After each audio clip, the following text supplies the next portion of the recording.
Everyone's obsessed with Nano Banana Pro right now, but I just tested it up against ChatGPT and Rendair, and the results, they're gonna surprise you. I used the same 3D model screenshot to create final renderings in all three tools using the same exact prompts to compare them side by side. First, by using the 3D model to image workflow, and then editing the images, and finally using a style transfer. At the end of the video, I will rate the three workflows for each tool and determine a winner. So let's get started. First off, we're gonna use the 3D model screenshot to create our first round of renderings in these tools. So I'm gonna start with Nano Banana Pro. I'm using it within Google AI Studio, and so I'm just gonna copy and paste in the reference image. Added the prompt, create a photorealistic architectural rendering of your museum from this 3D model screenshot. And then I wrote a quick description of kind of what I wanted to be showcased. After roughly 30 seconds, this was the result that we got as a rendering from that 3D model screenshot and prompt. Overall, pretty good. And the next step is going to be editing these images. So there's two edits that we're gonna have for every tool. The first is gonna be adding a pond, and then the other one is gonna be adjusting and changing the sculpture on the right-hand side. So I'm gonna sketch in a rough idea of what I want it to transform that existing sculpture into, and then we'll pop back into Nano Banana, type in a prompt to dictate those changes, and wait for the results. Okay, so we just got a generation, but from first glance, it looks like the sculpture really didn't represent well. We added the pond, but it looks a little bit too big as well. So we're gonna have to go in and then readjust that one more time. So I adjusted the sketch and just outlined the sculpture I wanted changed. And then this time in the prompt, I was more specific and wanted the sculpture to be more of a Richard Serra style. And so now we got a little bit more accurate results tailored to something that Richard Serra would have designed. And so the results were a lot better this time around. Now we're on to the final workflow for Nano Banana, which is using this reference image to transfer the style from the main rendering that we've created. And so all I did was add in the reference image and then a quick prompt to identify what was being changed in the rendering. So now that it's complete, this is what it looks like after the style transfer. And honestly, this is pretty nice. I like how the lighting has more of a warmer tone, as well as it's kind of taken on the characteristics of the sky. All the buildings in the skyline also have adjusted to the new time change. Now let's check out how this rendering was transformed from the base model all the way to the final rendering. So we started off with the base model, then we had the first iteration of the rendering. Then we made the edits to the sculpture and the pond. And we had a couple variations of that until we got what we wanted. And finally, we used the style transfer to make it a nighttime rendering. But we're just getting started because we still have ChatGPT and Rendair to review. So first of all, I decided to go through the architecture AI GPT within ChatGPT to get more specific results related to architecture. So I used the same reference image and the same exact prompt. So that way, when we compare all the final renderings at the end, the baseline remains the same between test to test. So we just got our first result with the ChatGPT rendering. And I like the lighting of the overall composition, but I noticed it's a lot more zoomed in than the original image. And so I really don't like that it messed up the main structure of the 3D model, because the whole point of this was to render it accurately. But next up, we're gonna add our edits. So we're gonna add in and draw in the pond and then adjust the sculpture a little bit. But as you can see, the sculpture is somewhat out of the frame. So I'm gonna have to redraw it in a better location just because it already messed up the existing perspective. So we added in the pond and sculpture edits, and this is the first result that we got. So the pond looks pretty accurate to what I had imagined.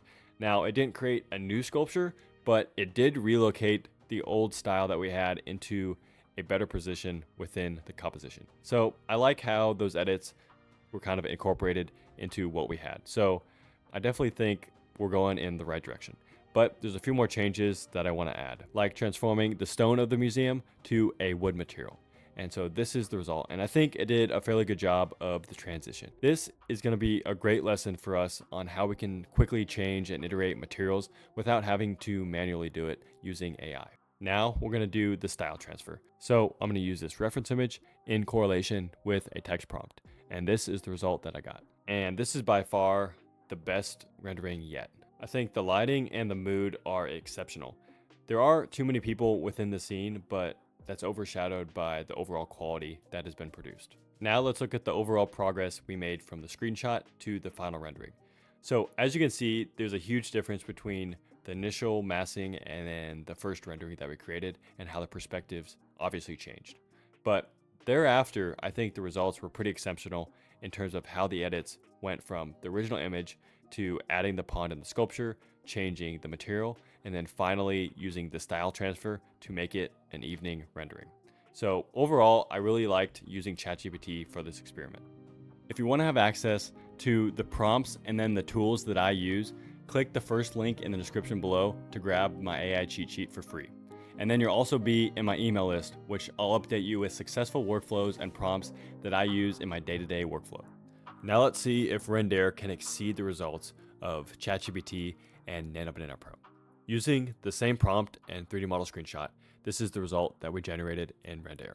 So as you can see, it's a super consistent before and after in terms of the geometry, and also I'd give the style 5 out of 5 for Rendair because it looks extremely realistic. Now let's go ahead and edit the image. Click on the pencil. I'm going to do select and modify, and using the brush tool, I'm going to brush over the area that I want to be edited where the sculpture is going to be. And so once that's brushed, I'm going to type in a prompt and then generate the results. Well, it didn't actually make any changes. In fact, it actually removed the sculpture. So I've run into this a couple times where it doesn't exactly edit it the way you want. But we're going to give it one more shot by drawing out the area of where the pond's going to be and then generating results. Unfortunately, nothing happened either. So although Rendair has a lot of great potential with the editing features that they provide, the consistency for the results isn't always there. And granted, I know the area that I'm selecting isn't very large, and so it might be tougher to recognize. So to see if something will work, I'm just going to try to replace the skyline on the left-hand side. And so I have that area selected, but it still leaves a couple buildings visible. So for the most part, it did a good job, as you can see here, but it didn't fully do it exactly how I wanted. So it has a lot of potential, but it's not quite there yet. I wouldn't give up on Rendair because I've generated plenty of great results using the software. But unfortunately for this test, it just couldn't live up to the hype. Hopefully it can rebound with the style transfer. I'm going to select the night image variation, and then also we'll be using the same prompt and reference image to try to transform the scene. As you can see, the results look more like a filter than a style transformation. I really wish that the lighting was a little more accurate. The overall quality, there's nothing wrong with it, but again, it doesn't look as integrated to the scene as it should be. Now is the time for the overall ratings of each of the software, starting in the 3D model to image category. So for Nano Banana, I put a 4.5 out of 5 because, as you can see here, the consistency to the existing outline of the 3D massing is pretty good, as well as the overall quality looks to be pretty realistic. There were a few material inconsistencies, especially of the lower portion of the building, that held me back from giving it a full 5 out of 5. For ChatGPT, I gave it a 2 out of 5. And I know that's crazy for how good this image looks, and I'm not doubting that the quality and the style is good. But the problem I had was the perspective moved too much. And so that, in my opinion, makes it almost unusable if you're not going to get consistent results from the screenshot to the final rendering. And for Rendair, I gave it a 5 out of 5 because, as you can see here, the quality is amazing. And if we pull this slider back and forth, you can see how the structure and the outline of the original 3D model screenshot is extremely close to the final output of the rendering.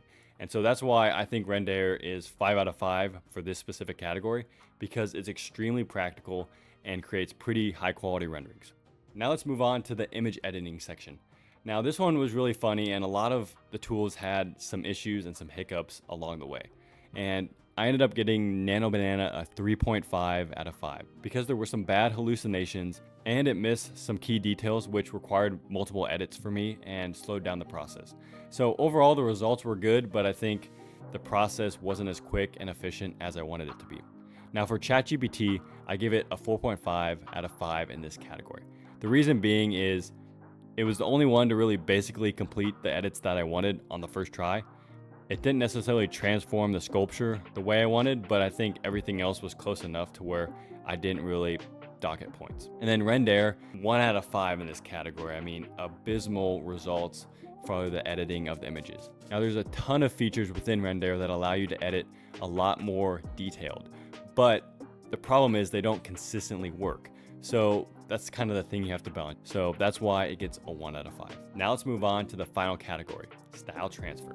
So for Nano Banana, it was 4.5 out of 5 in my opinion. The only reason it didn't get a 5 out of 5 is the warm lighting kind of in the exterior seemed a little fake to me. So overall, it couldn't sell me that it was a perfect rendering, but I still think the quality was good enough. And then for ChatGPT, I give it a 5 out of 5 because I love the lighting and overall the composition was great. So no issues here. Rendair again, I'll give it a 2.5 out of 5. It's really fallen off from that 5 out of 5 rating we gave it in the first category.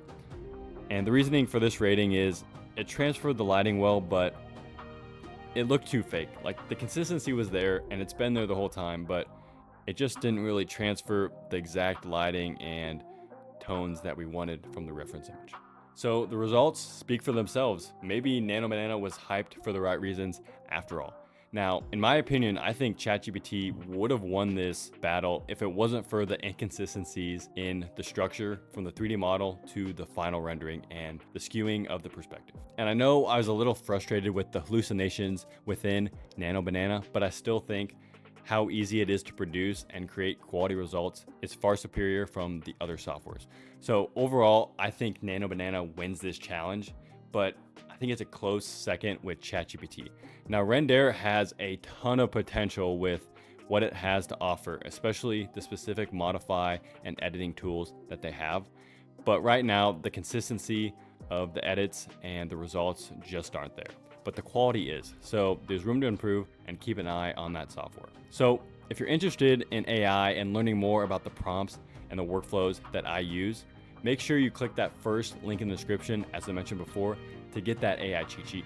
But also you'll be in the email list where I'm constantly updating you with the newest and best ways to use AI in your architecture and design workflow. Thank you guys for watching and welcome to the grind.